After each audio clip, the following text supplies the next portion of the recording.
오늘 우리가 읽은 사도행전 16장 말씀은 바울의 2차 전도 여행이 시작되는 즈음의 그런 말씀입니다. 바울의 2차 선교 여행이 일어나기 직전에 예루살렘에서 아주 중요한 회의가 열렸었습니다. 예루살렘 공의회라고 하는데 그 회의의 주요 안건이 이방인에게 할례를 줄 것인가 말 것인가, 그것에 관한 큰 논의가 있었습니다. 자, 그 예루살렘 공의회가 왜 모이게 되었을까? 그 전에 바울이 이방인들을 향하여 선교를 하게 되죠. 그때 1차 선교 여행을 했었습니다. 소아시아 중심으로 선교를 했고, 우리나라와 중국, 일본은 극동아시아잖아요. 그리고 소아시아라고, 성경에서 아시아라고 하면 이 터키, 튀르키예 중심의 유럽과 맞닿아 있는 부분입니다. 1차 선교 여행은 그렇게 소아시아 중심으로 이루어졌습니다. 그때 이 예루살렘 교회를 대표하던 베드로는 무엇을 하고 있었느냐?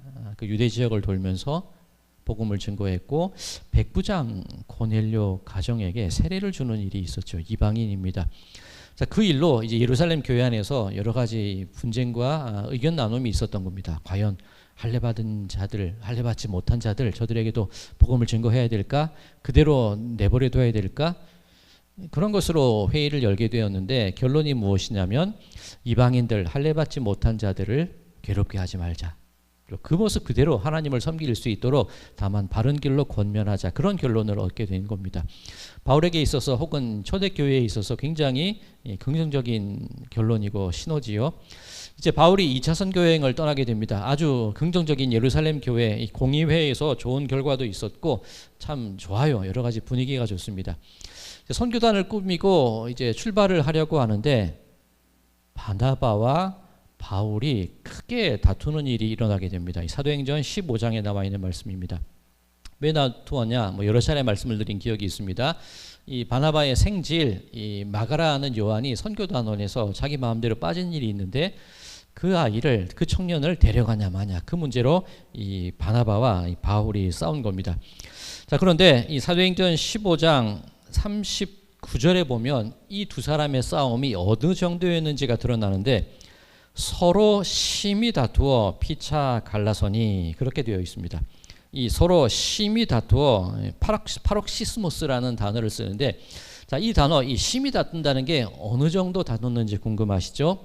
이 파록시스모스라는 단어에서 관계되어서 나오는 단어가 있는데, 이 페럭시즘이라는 단어가 있습니다. 이 페럭시즘이 어떤 것을 의미하냐면, 좀 듣기 거북하실 수도 있는데 발작, 경련, 그런 단어입니다. 즉 이 바울과 바나바가 심히 다투어 어느 정도 다투었냐면 발작이 일어날 정도로 다툰 거예요. 정말 심하게 다툰 거죠. 분명히 예루살렘 공의회에서 좋은 결론을 얻었고 2차 선교 여행을 가야 되는데 이 두 사람 사이에 발작과도 같은 다툼이 생긴 겁니다. 저 청년을 데려가야 되냐 말아야 되냐, 각자 자신의 어떤 주장이 강하게 맞부딪혔겠지요. 그 결과 두 선교팀이 나누어지게 됩니다. 시작이 좀 좋지 않습니다. 그 후에 바울이 이제 선교, 이 소아시아 지역, 자신이 1차 선교 여행 성공적으로 마쳤던 그것을 한 번 더 돌아보기를 원했는데 성령이 막으십니다. 예수의 영이 막으십니다. 자, 이 사도행전 이 16장 6절 이하부터 오늘 읽은 이 본문 11절과 12절까지 그 과정들이 쭉 나와 있는데 여러 도시들의 이름이 있습니다. 부르기와 갈라디아 땅, 무시아, 비두니아를 지나서 드로아에 내려가는데 거기서 배를 타고 사모드라게로 가서 네아폴리로 가서 빌립보에 갔다. 우리가 읽은 성경으로는 몇 구절로 정리가 되는데 이 바울이 아시아로 가고자 했던 시도, 이 북쪽으로 가려고 해도 막히고 남쪽으로 가려고 해도 막히고 그 여러 도시를 왔다 갔다 할 때에 몇 절로 표현되어 있지만 실제적인 거리로 보면 육로, 땅으로는 100km가 넘는 1000km가 넘는 거리이고 배를 타고 200km를 더 간 거리입니다. 이 서울 부산 이 고속도로로만 치면 왕복 한 400km 정도 편도 400km 정도 되죠. 그러니까 서울과 부산을 두 번 왕복할 거리를 이 바울이 어디로 가야 될지 북쪽도 안 되고 남쪽도 안 되고 그렇게 이리저리 다니면서 하나님의 뜻이 어디 있을까? 그렇게 오랜, 그리고 그 먼 거리를 지나쳐서 도착하게 된 곳이 이 빌립보라는 지역이라는 겁니다. 자, 빌립보에 도착을 했습니다. 오늘 성경 말씀에 의하면 이 마케도냐 지방의 첫 성이요 로마의 식민지라라고 되어 있는데 이 첫 성, 이 처음 마주하는 첫 관문이다 그런 의미라기보다는 첫째 되는 성, 아주 큰 성, 대표적인 성이다 그런 의미이고 이 로마의 식민지다라고 되어 있는데 이 콜론이라는 단어가 우리도 일제 시대 때 일제 강점기 때 식민지가 되었던 경험이 있어서 좀 이렇게 좀 안 좋은 의미를 가지고 있을지 모르겠지만 원래 로마 시대의 콜론이라는 단어는 아무 도시에나 붙여지는 단어는 아닙니다. 로마 어떤 일정 수준 이상의 급이 되는 도시에 붙는 단어가 콜론이거든요. 그러면 이 빌립보라는 지방이 이 빌립보라는 이 도시가 마케도냐의 대표적인 성읍이고 큰 성읍이고 로마의 기준에 봤을 때도 결코 뒤처지지 않는 버금가는 그런 굉장한 도시였다. 그렇게 이해할 수가 있습니다. 자, 거기까지 바울이 이게 흘러 가게 된 겁니다. 그런데 이 바울이 그곳에 도착했을 때 그 마음이 얼마나 막막했을까라는 것을 짐작할 수 있는 부분이 있습니다. 이 성에 수일을 유하다가 이렇게 되어 있습니다.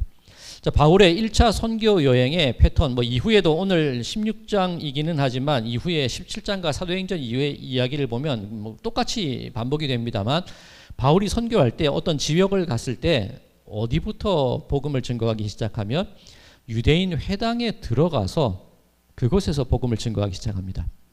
일종의 접점을 만드는 거죠.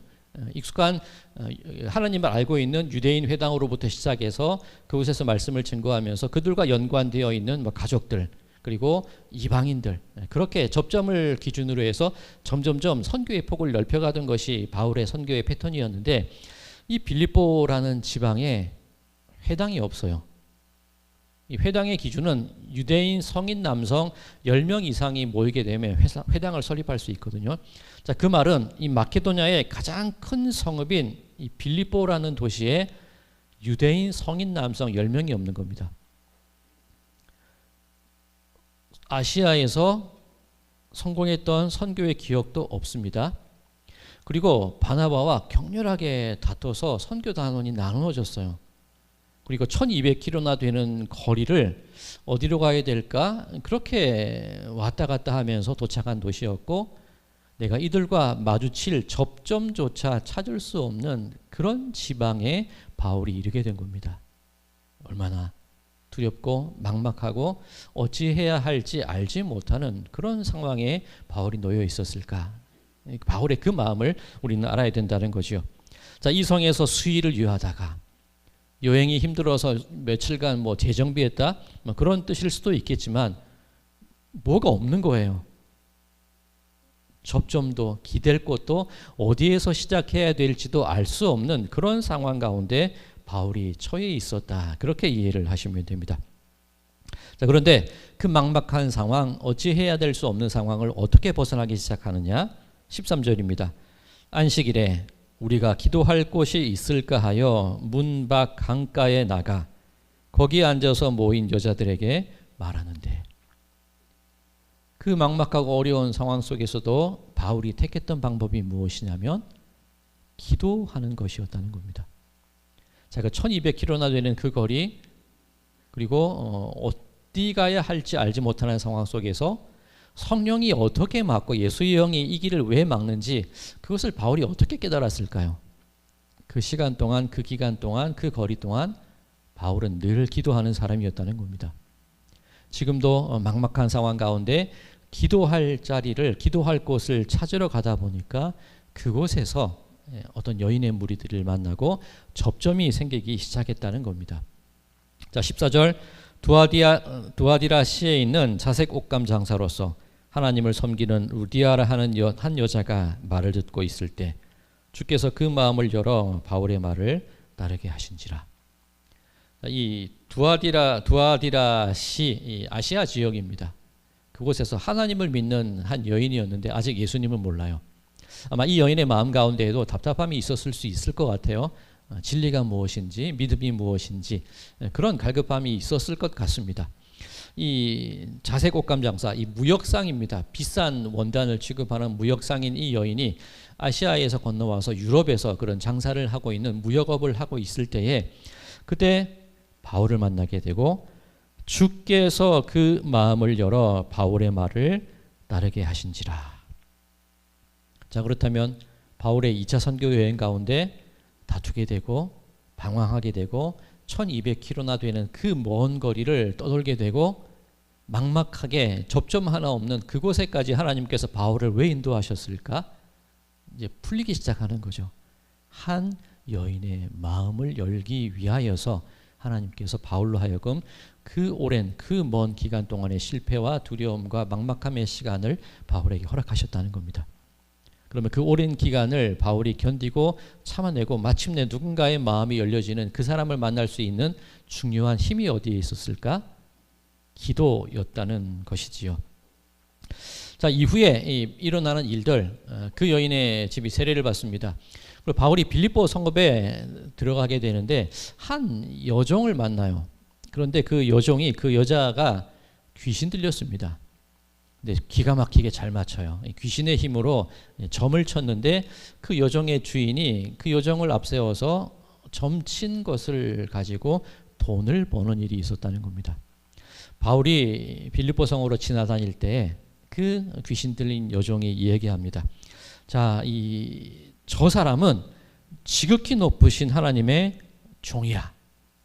저 사람은 구원의 길을 이 빌립보 성읍에 선포하기 위하여 이곳에 왔어. 귀신이 아는 거죠. 근데 이게 한 번 일어난 것이 아니라 이 바울이 여러 번 다닐 때에 그 여자 귀신이 계속 쫓아다니면서 그 일을 반복했다는 겁니다. 그러니 바울이 너무나 마음이 아파서 그 귀신을 쫓아내 버리지요. 자, 그러면 이 귀신 들린 여자 종, 이 여자를 어떻게 만나게 되었을까? 오늘 우리 읽지는 않았지만 사도행전 16장 16절은 이렇게 증거하고 있습니다. 우리가 기도하는 곳에 가다가. 그 귀신 들린 여종을 만나는 접점이 어떻게 시작이 되었죠? 우리가 기도하는 곳에 가다가. 특별하게 어느 특별한 곳에서 하나님께서 인도하셔가지고 특별하고 특이한 장소에서 그를 만난 게 아니라 빌립보 시내에서 늘 일상적으로 다니는 그 길에서 일상적인 삶 속에서 기도하는 가운데 그 여자 종을 만나게 되었고 그것이 내 마음을 괴롭게 했고 그 일로 그 아이의 귀신을 쫓아내는 일이 일어나게 되었다는 겁니다. 자, 사도행전 16장에 이 패턴이 또 반복이 돼요. 자, 그 일로 그 여종의 주인이 고발을 하게 됩니다. 소동을 일으키고 이 유대인으로서 듣지도 못한 이야기를 전파하는 저 사람 로마 군인들이 잡아가지고 때립니다. 감옥에 가두게 됩니다. 그때 바울과 실라가 빌립보 감옥에서 한 일이 무엇입니까? 한밤중에 바울과 실라가 기도하고 하나님을 찬송하며 죄수들이 듣더라. 역시 기도하는 가운데에 죄수들이 감옥 안에서 그 기도의 이야기를 찬송의 소리를 듣는 일이 일어납니다. 자, 그렇다면 이 사도행전 16장의 큰 이야기를 보면 패턴, 기도하다가 한 여인의 마음이 열려지는 경험을 하게 되고 기도하다가 한 여종의 귀신을 쫓아내게 되고 기도하다가 감옥에 있는 그 많은 죄인들의 마음 가운데 울림을 주게 되었다. 어떤 중요 초점이 기도라는 겁니다. 자, 그렇다면 이 바울이 했던 이 기도에는 어떤 능력이 있을까? 그것을 오늘 한번 살펴봐야 되는데 예수님께서 하신 말씀 가운데 기도 외에는 이런 류가 나가는 일이 없다. 그 말씀하신 적이 있죠. 옛날 성경의 얘기입니다. 이 마가복음 9장 말씀인데 마가복음 9장 29절입니다. 이르시되 기도 외에 다른 것으로는 이런 종류가 나갈 수 없느니라 하시니라. 자, 이 마가복음 9장에 무슨 일이 있었을까요? 예수님께서 이 베드로와 야고보 요한과 함께 변화산에 올라가십니다. 변화산 사건. 그 이후에 산 밑으로 내려오셨는데 마가복음 9장 얘기 제가 주보에 실어드렸습니다. 한번 눈으로 쭉 따라가 보시기 바랍니다. 산 밑으로 내려왔는데 어떤 일이 벌어지고 있냐면 예수님의 제자들과 산 밑에 남겨져 있던 제자들과 서기관들이 서로 변론을 하고 있습니다. 그리고 그 주변에 많은 무리의 사람들이 모여 있는 거예요. 시끌벅적했겠죠. 이 사람들은 모여 있고 제자들과 서기관들이 서로 일종의 말다툼을 하고 있는 겁니다. 예수님께서 그것을 보시고 무슨 일로 그런 변론을 하느냐, 너희가 무슨 일로 그런 이야기를 주고받으냐라고 물으십니다. 자, 보통의 경우 스승님이 나타나셔서 제자가 함께 있는 그런 무리 속에서 야, 왜 그래? 무슨 일이 있어? 라고 질문을 한다면 누가 대답을 할까요? 제자가 보통 대답을 하게 되어 있습니다. 그런데 이 특이하게 무슨 일로 변론하느냐라고 예수님이 질문하셨을 때 대답한 사람이 누구냐면 마가복음 9장 17절 무리 중에 하나가 대답하되, 무리 중에 한 명이 대답했다는 겁니다. 예수님의 제자가 대답한 게 아니라 변론을 듣고 있는 그 사람들 중에 한 명이 나와서 예수님께 말을 걸었다는 겁니다. 이 조금 이상한 겁니다. 이 뭐라고 말을 걸었냐면 이 사람이 누구였냐면 내 아이가 있는데 귀신이 들렸습니다. 그래서 당신 제자에게, 예수님 제자에게 좀 귀신을 쫓아내달라고 부탁을 했는데 못 쫓아냅니다. 자, 그 말은 이 예수님의 제자들과 서기관 사이에 변론이 붙었는데 어떤 내용이냐면 야, 니네들 능력 없잖아. 그 얘기로 서로 다투고 있는 겁니다. 귀신 쫓아봐. 제자들은 못해요. 그러니 예수님께서 야, 무슨 일이니?라고 물으셨을 때 제자들은 대답을 못하는 겁니다. 그죠? 자기들이 면목이 없는 겁니다. 그러니 그 귀신 들린 아이의 아버지가 나와서 예수님께 실은 제 아들이 있는데 얘가 많이 어렵습니다. 귀신이 그 아이를 잡으면 거꾸러져요. 입에 거품을 물기도 하고 이를 갈고 얼굴이 파리해지는 그런 일이 일어납니다. 예수님. 귀신 들린 자의 아이의 아버지가 그 얘기를 하고 있는 거죠. 자, 그런데 이 귀신 들린 아이의 증상이 심상치 않습니다. 거꾸러져, 히스파라소라는 단어인데 찢는 거예요. 갈게갈게 찢어버리는 거예요. 그리고 심한 경련을 일으키는 상태입니다. 입에 거품을 물고 이를 갑니다. 자, 보통 우리 성도님들의 삶 속에서 입에 거품 물고 이를 가는 사람을 대하신 적이 아마 몇 번 있으실 거예요. 입에 거품 물고 이야기하는 사람, 어떤 경우에 입에 거품을 물고 이야기를 합니까? 어떤 표현이에요? 굉장히 흥분했을 때, 그죠? 야, 너 왜 입에 거품 물고 얘기해? 막 이를 언제 갈게 되죠? 증오하고 분노할 때 이를 갈게 됩니다. 자, 이 귀신 들린 아이의 증상 어디서 본 증상 아닙니까? 패럭시즘, 발작, 경련. 누구에게 일어났던 일입니까? 바울과 바나바 사이에 있었던 일입니다. 앞서 말씀드린 이 거꾸러진다는 말, 찢는다는 말이에요. 경련이라는 말입니다. 바울과 바나바가 2차 선교 여행을 앞두고 선교단이 찢어지게 되죠. 경련을 일으킬 만큼, 발작을 일으킬 만큼 다퉜죠. 이 똑같은 증상이 일어나고 있는 겁니다. 자, 한번 이게 심상치 않은 본문이죠. 그러면 예수님께서 언제부터 그랬니? 너의 아들이 언제부터 그런 일이 일어나기 시작했니? 물으실 때에 그 아버지가 어릴 때부터 그랬습니다. 어릴 때부터 귀신이 들리면 물 속으로 던지기도 하고 불 속으로 아이를 던지기도 했습니다. 그 대답을 합니다. 자, 양마적인 실체가 나타나서 아이를 번쩍 들어서 물 속에, 불 속에 던지지는 않았겠죠. 그 아이가 어릴 때부터 물로 들어가기도 하고 불로 들어가기도 했습니다. 그 얘기가 되는 겁니다. 자, 이 물과 불이라는 거 서로 상극입니다. 전혀 다른 상태입니다. 자, 바울과 바나바를 한번 비교해 볼까요? 바나바의 본명이 요셉입니다. 요셉인데 위로의 아들이란 뜻이에요. 이 요셉이란 본명을 가지고 있는 이 바나바가 교회 내에서 자기 땅을 팔아서 헌금을 합니다. 그리고 사람들을 위로합니다. 다독입니다. 보듬습니다. 그러니 사도들이 붙여준 이름이 바나바라는 이름이에요. 선교단 2차 선교단을 출발해야 되는데 자기 생질 조카 마가라는 요한이 선교단원에서 마음대로 벗어났어요. 좀 못 믿겠습니다. 근데 바나바의 성격은 어떠냐? 품어주는 거예요. 위로하는 거예요. 물의 성격이 어떻습니까? 이 그릇의 모양에 따라 다양하게 변하는 게 물이죠. 네모난 그릇에 물을 집어넣으면 네모나게 되고 세모난 그릇에 물을 집어넣으면 세모나게 되는 게 물의 특징입니다. 온유한 성품, 위로하고 덮어주고 안아주는 게 물입니다. 반대로 불은 어떤 성격입니까? 바울의 성품이 그렇죠. 내가 예수 믿는 자들을 철저하게 쫓아가서 잡아낼 거야. 저 젊은 애 마가라는 요한, 저 아이가 들어오면, 저 청년이 들어오면 우리 선교단 엉망이 돼. 우리는 분명한 목적이 있는데 저런 아이, 저런 청년 절대 받아들일 수 없어. 불같은 성품이 바울이겠지요.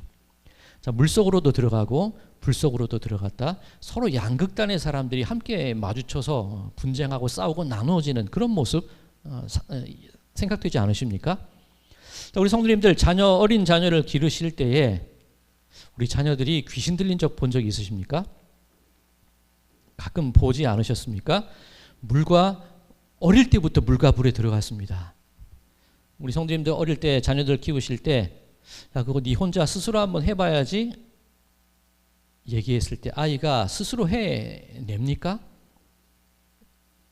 못 해내지요. 처음부터 그거 하는 아이가 어디겠습니까? 때로는 실수하고 실패하고 잘 못하면서 그것이 반복되면서 몸에 익혀지는 과정인데 너 그것도 못하니 네가 해봐. 근데 아이가 뭔가를 해요. 제대로 하지 못합니다. 당연히 실수할 수밖에 없습니다. 그때 부모의 역할은 기다려주면서 아이가 그 시행착오를 겪는 과정을 견뎌주고 지켜보는 게 부모의 역할일 텐데 너 그것도 못하니? 뭐 엄마가 아빠가 대신 해줘버려요. 그러면서 너 왜 못해? 그럼 아이의 마음은 어떻습니까? 나보고 하라며 그래 놓고 엄마 아빠가 나서서 뺏어서 그걸 해버려요. 어쩌라는 겁니까? 엄마에게 맡기라는 겁니까? 아빠에게 맡기라는 겁니까? 네가 하라는 겁니까? 아이를 물속에 집어넣었다가 불 속에 집어넣었다. 누가 그 일을 하고 있는 거예요? 부모가 한 거예요. 아이들에게 묻습니다. 너 커서 뭐가 될래? 나는 우주 평화를 이룰 거야. 이게 앞으로 가능한 얘기입니다. 그렇죠? 이 우주 시대가 오면 큰 꿈을 품는 거예요. 그때 부모들이 하는 말, 야 그거 가지고 밥 벌어 먹고 살겠냐? 꿈이 그게 뭐야? 좀 구체적인 걸 해봐. 아니 내가 우주 평화를 이루겠다는 꿈이 있는데 어쩌라는 겁니까? 내 말은 왜 들어주지 않고 왜 부모의 생각을 강요하는 거예요? 물속에 집어넣고 불 속에 집어넣는 게 부모의 모습이었습니다. 그러니 그 아이들이 점점 자라면서 어떻게 되죠? 입에 거품을 불고 이를 갈면서 부모에게 대듭니다. 우리는 그런 아이를 보면서 사춘기니까 그러려니 아니면 저 녀석 귀신 들렸어 그렇게 생각하는지 모르겠는데 그 아이가 그렇게 되기까지 누가 물과 불에 집어넣었다는 겁니까? 부모가 넣은 거예요. 우리가 넣은 겁니다. 우리들의 삶 속에도 그리스도인으로서 이런 모습 막 우리 믿음 가운데 진리 가운데 이렇게 살아야 됩니다. 그런 모습을 말로는 선포를 합니다만 사는 게 그게 안 돼요. 지켜보는 사람은 어떻겠습니까? 어쩌자는 거야. 말은 저렇게 하면서 왜 다른 행동을 보이고 있지? 물에 넣었다가 불에 넣었다가 이게 귀신의 모습이고 이게 우리들의 모습이었다는 거죠. 바울과 바나바의 다툼 왜 일어났습니까? 바나바의 마음, 선교는 사람이 하는 거야. 사람을 통해서 하나님의 능력을 베푸시니 사람을 품고 사람 중심으로 나갑시다. 바울은 아니야. 선교는 목적이야. 목표야. 오로지 그 목적을 향해서 나가야 돼. 그런 일들 가운데 분쟁과 다툼과 페럭시스 이 아이를 거꾸로 때립니다. 찢어놓습니다. 발작이 일어나게 만듭니다. 이게 이 아이에게 일어난 선교단원에 일어난 그런 모습이었다는 거죠. 자, 종교와 신앙이 있습니다. 종교라는 것이 무엇이냐면 경전과 그런 자기들이 만들어 놓은 규율 그대로 살아가는 것을 강요하는 게 종교입니다. 유대인들이 그랬죠. 율법을 지킬 것, 할례를 받을 것, 안식일을 지킬 것. 자, 그 종교의 모습으로 살아나갈 때에 이방인들은 어떤 존재입니까? 저것들 할례도 받지 않고 율법도 안식일도 지키지 않는 것들. 배척이에요. 나눔이에요. 찢어놓는 일입니다. 근데 신앙은 무엇입니까? 베드로의 경험이 그거 아닙니까? 하나님께서 내 귀퉁이를 묶어서 음식을 내려보내면서 먹어. 내가 이것들을 정하게 했으니 이제 먹어도 돼. 신앙의 길은 그겁니다. 율법과 할례와 안식일을 넘어서서 누군가에게 생명을 주고 구원을 주고 하나님을 믿게 하는 그 모든 과정이 신앙의 길이라는 거죠. 자, 예루살렘 공의회에서 결정된 게 그거 아닙니까? 할례를 강요하지 말고 그들을 괴롭게 하지 말고 바르게 권면할 것. 자, 그런데 이 바울과 바나바의 첫 출발은 그 예루살렘 공의회의 정신을 살리지 못하고 물속으로 불속으로 나누고 분쟁하는 그 일로 선교단이 시작했더라는 것이지요. 자, 그 아버지가 말합니다. 예수님, 할 수 있거든 내 아이를 고쳐주십시오. 예수님께서 말씀하신 것, 할 수 있거든이 뭐야? 무슨 말이야? 그러면서 이런 얘기를 하십니다. 예수께서 이르시되 할 수 있거든이 무슨 말이냐? 믿는 자에게는 능히 하지 못할 일이 없느니라 하시니 곧 그 아이의 아버지가 소리를 질러 이르되 내가 믿나이다. 나의 믿음 없는 것을 도와주소서 하더라. 예수님의 이 말씀 좀 자세히 볼까요? 할 수 있거든이 무슨 말이냐? 믿는 자에게는 능히 하지 못할 일이 없느니라. 자, 아버지가 예수님께 부탁합니다. 할 수 있으시면 좀 귀신 좀 쫓아주십시오. 그럼 예수님의 대답은 할 수 있거든이 뭐야? 나에게는 능치 못할 일이 없어. 그렇게 대답하시는 게 맞습니다. 그죠? 예수님이 고쳐주실 거니까. 예수님은 그렇게 대답하지 않으시고 믿는 자에게는 능히 하지 못할 일이 없느니라 말씀을 하십니다. 오늘 설교의 제목이기도 합니다. 어떤 의미죠? 내가 하는 게 아니라 믿음이 있는 자들이라면 누구든지 그 일을 할 수 있어 라는 그런 얘기가 되겠죠. 자, 믿음이라는 것, 종교의 길이 있고 신앙의 길이 있습니다. 어쩌면 이 아버지가 살아왔던 것이 종교의 길이었을 것 같아요. 그 아이를 양육하기 위해서 율법을 가르치고 규율을 가르치고 규례를 가르치고 자기의 기준과 가치관을 가르치면서 그 아이를 자기의 길대로만 걸어가게 만들려는 것이 아버지의 모습이었는지도 모르겠습니다. 예수님은 그 귀신을 쫓아내기 위해서 믿음이 있어야 된대요. 신앙의 길로 가야 된다는 겁니다. 생명이 중고하고 품어주고 보듬고 그 가운데서 하나님을 만나가는 과정이 중요한 일이라고 예수님께서 말씀하시는 거죠. 믿는 자에게. 자, 그렇다면 우리의 신앙의 모습은 어떤 모습이 되어야 될까? 어떤 종교, 기준, 율법의 모습이라기보다는 능히 하지 못할 일이 없는 믿는 자의 삶의 태도, 그런 신앙의 모습들을 우리가 가져나가야 되지 않을까. 그렇게 결론이 이어지게 되는 거죠. 자, 바울의 선교 일정들 다시 한번 살펴볼까요? 그 시작, 다퉈요, 분쟁해요, 발작해요, 나누어집니다. 그 길 걸어가니까 막혀요, 안 돼요, 돌아가야 됐습니다.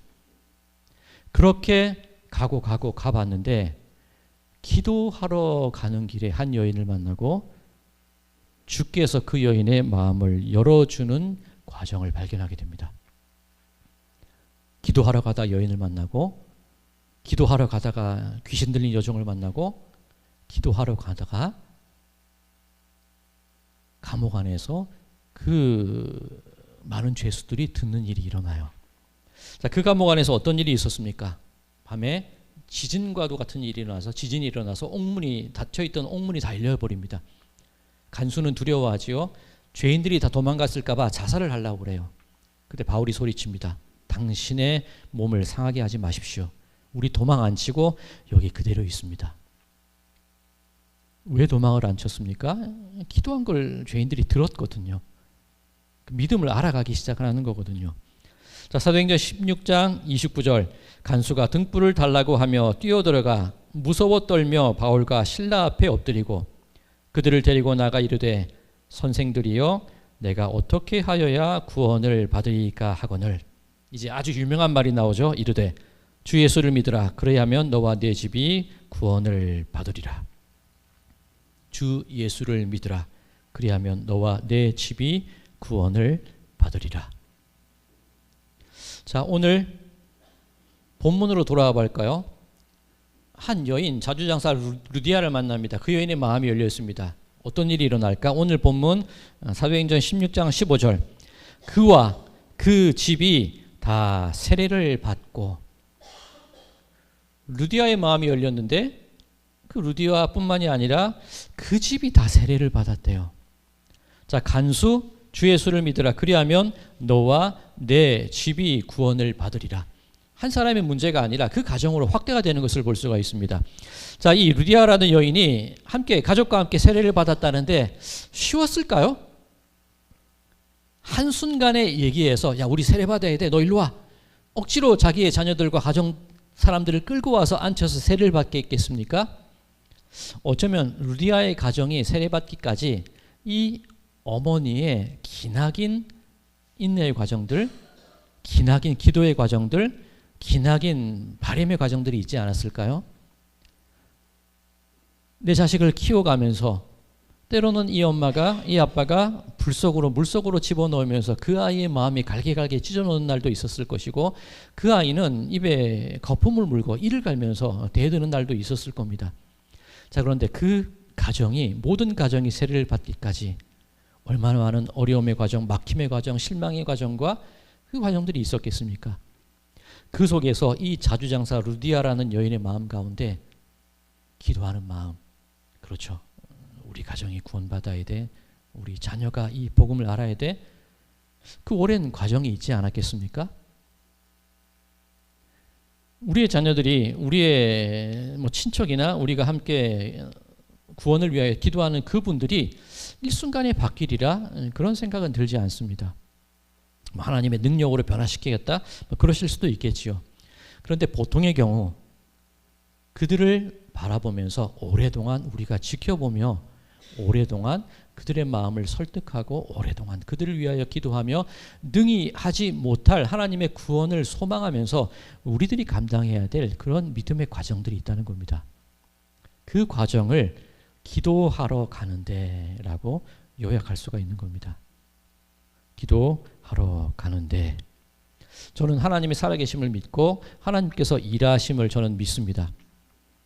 그런데 할 수 있거든이 무엇이냐? 믿는 자에게는 능치 못할 일이 없도다. 내가 믿어야 되지 않겠습니까? 내가 안 믿으면서, 내가 변화되지 않으면서 하나님 해 주십시오, 예수님 고쳐 주십시오, 그게 어떤 의미가 있겠습니까?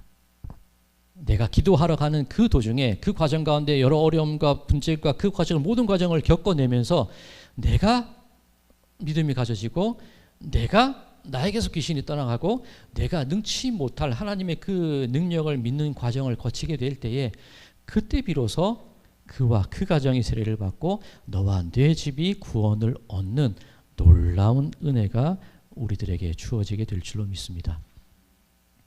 교회 나와야 돼, 믿어야 돼, 기도해야 돼. 어쩌면 종교의 길일 수도 있어요. 우리가 선택해야 될 길은 신앙의 길이라는 겁니다. 기도하는 모습을 보여줘야 된다는 거죠.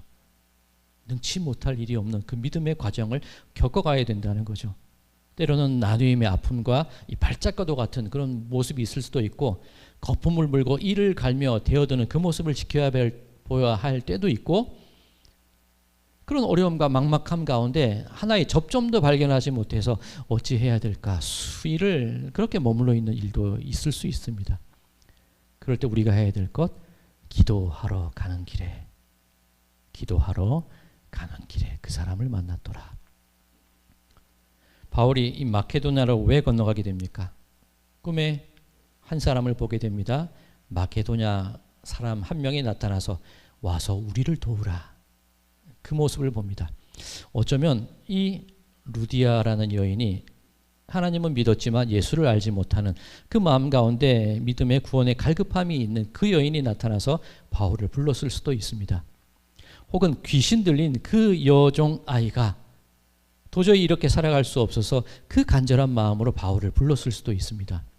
혹은 그 간수가 내가 하는 이 일이 맞을까? 내와 우리 집이 어떻게 해야 될지 그 두려움의 마음으로 바울을 불렀을 수도 있습니다. 지금 누군가가 우리를 향하여서 와서 우리를 좀 도와주십시오 라고 간절한 마음으로, 그렇게 고통 어린 마음으로 찢어지는 입에 거품을 물고 이를 가는 그 모습으로 우리를 향해 그렇게 소리치고 있는 사람이 지금 어딘가에 살고 있다는 것, 우리는 그걸 알아야 됩니다. 우리는 어떻게 할까? 기도하러 가는 길에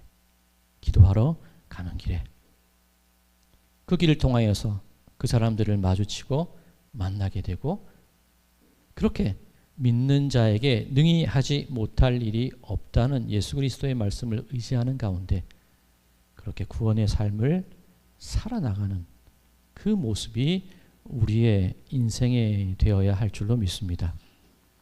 바로 우리 성도님들의 삶 가운데 기도하러 가는 그 모습들이 우리 성도님들의 모습이 되기를 간절히 소망합니다. 그리고 믿음이 있을 때, 종교가 아니라 나에게 진정한 신앙과 믿음이 있을 때 능히 하지 못할 일이 없음을 믿으시고, 그 능히 할 수 있는 일들로 우리를 향하여 손을 내밀고 있는 그들에게 구원의 능력과 이 구원받은 자의 자유함과 이 생명을 전하고 증거하면서 살아나가시는 우리 모든 분들의 삶이 되시기를 주님의 이름으로 간절히 축원드립니다.